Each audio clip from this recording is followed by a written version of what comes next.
tutti, siamo qua per farvi vedere questo. Questo è il decreto che il Ministero dell'Ambiente ha pubblicato in data 12/6 relativa alla procedura di compatibilità ambientale del metanodotto Trieste-Villesse. Questo significa che anche il metanodotto, come il rigassificatore di Zaole, hanno la procedura di compatibilità ambientale emessa dai ministeri competenti.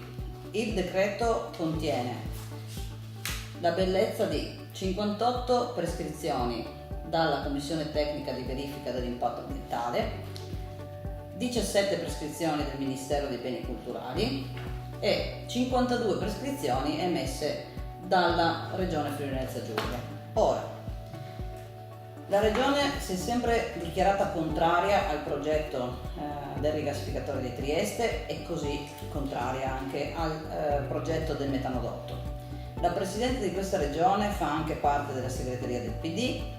Ora noi siamo qui per chiederle, uno, che venga immediatamente impugnato questo decreto, così come fatto per il rigassificatore di Trieste.